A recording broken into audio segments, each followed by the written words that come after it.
because ain't nobody more divisive than Africans. Ain't no one. I don't think there's no group of blacks on planet Earth more. You cannot tell me, name a group of people more divisive, and it's Africans. The most divisive people on. Godfrey says, I defend you guys all the time. All right? Once it came time for Nolan Wells' funeral and the fundraising, he wasn't there. Godfrey didn't drop any money towards Nolan Wells, but Godfrey stood 10 toes down on the boycott of Vlad. He offered a bag to Lord Jamar. Lord Jamar went crawling right back. He lost an enormous amount of money not being affiliated with Vlad. So he didn't spend money, but he lost money standing with folks. Does that not mean anything? That could be a good point. I mean, I didn't think about it like that.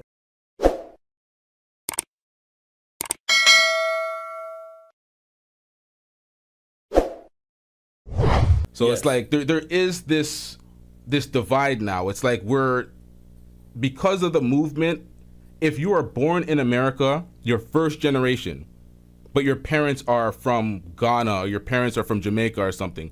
For some reason, now you're not black or you're not American enough to represent or speak for black people or anything that you've done your entire life. There's this disconnect where it's like, you're a celebrity, you created your status from being a celebrity, you got your fame from doing what you're talented for, like Godfrey. I'm gonna use Godfrey for example because I'm a Godfrey supporter. You've been putting your foot on Godfrey's neck recently. I look at Godfrey as somebody that's talented. He's definitely talented. Yeah, he got his fame, his esteem off of being talented. He spoke up for literally every black issue I could see. Every black issue. Every time there's a black issue, he has a short, he has an Instagram story, he has something on his other channel. He speaks up for everything. He was born in America. He's Nigerian of descent, but he's born in America. He has this black American lived experience, but now he's not black enough for an FBA. Now Lloyd Banks and Tony Ayo are tethers. Yeah, you bring up a very interesting point. I actually got a video on Godfrey, and I'm glad you brought that up because, again, what you get is, you got people like this too far to the right, and like I would never call you I think you're a brother that's trying to call it down the middle, right? But unfortunately, what's happened is this sort of issue between blacks and Africans was happening. My mother went to UC Davis in 1968. Before this became an online conversation in the 80s, my mom, I was young enough to remember, she was talking about it. So it was going on before then.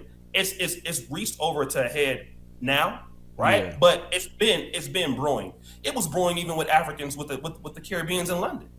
Yeah. I mean, it's kind of wherever these guys go, they have this problem. It's not that you will go anywhere, even when Black Americans go places. If we come and live in Canada, you never hear anybody say Black Americans have these issues with Canadians when they live there. They just don't. The reality is that if somebody's going to deal with you, they got to get something from you. That's pretty much what it is. You know, even me as a bigger creator, I don't like whatever I see you come on, I always try to support or whatever, right? That's just my nature, right? I'm like, oh, okay, this brother is cool, you know, let me support. One of the criticisms I have with Africans, and when people deal with them everywhere, it costs too much to deal with them. And when they want to deal with you, it's basically some vibes, but when they want something from you, it's tangible. Let me give you an example. Godfrey says, I defend you guys all the time, all right? This is true. He will defend. Once it came time for Nolan Wells' funeral and the fundraising, he wasn't there, okay?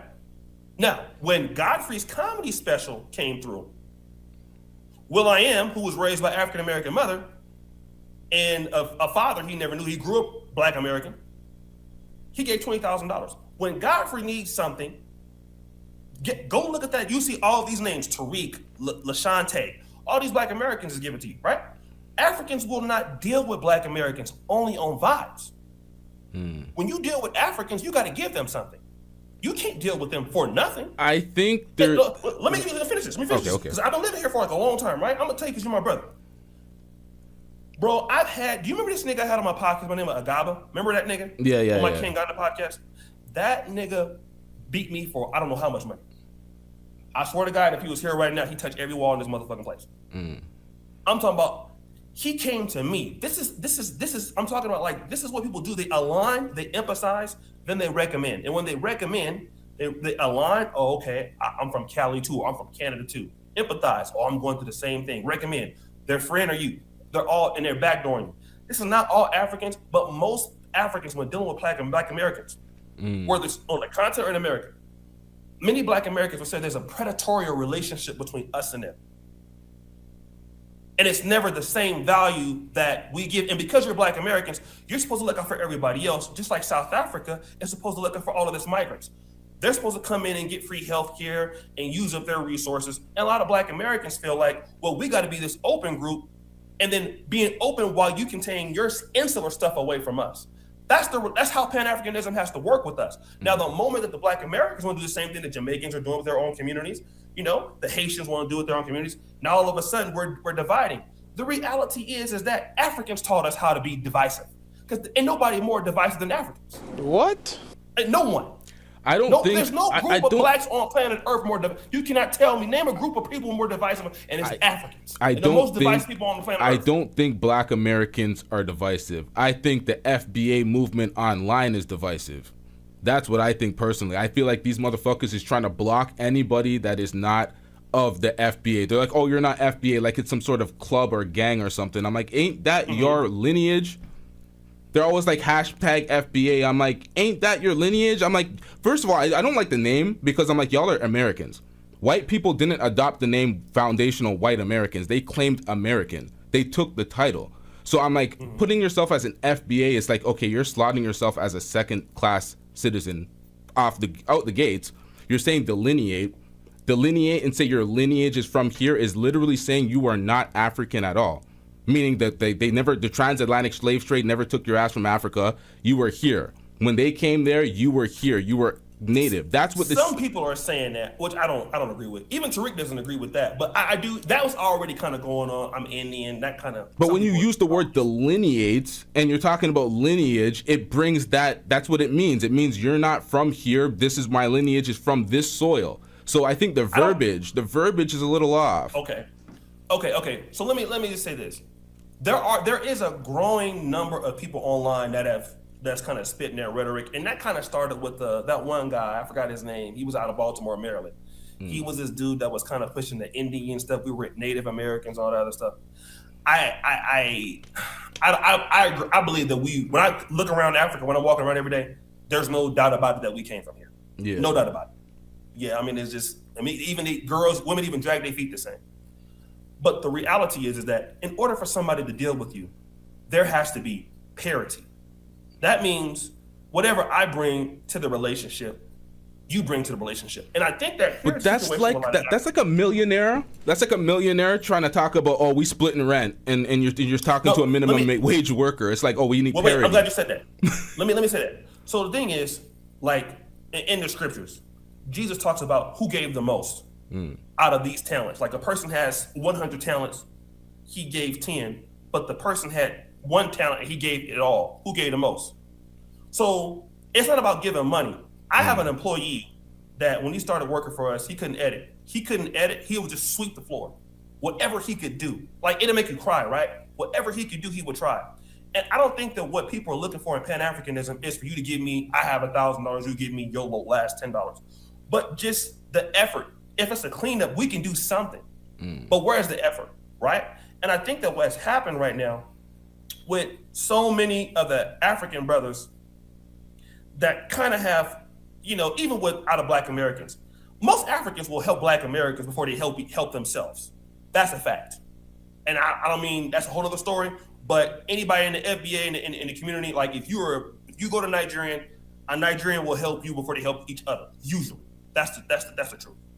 But the reality is that we can't have a relationship with people and where we feel like you can just bring vibes and performative actions, such as Nigerian Independence Day, you show up, or if it's Juneteenth, all of a sudden it's now Jollof instead of ribs. You're going to just hijack that.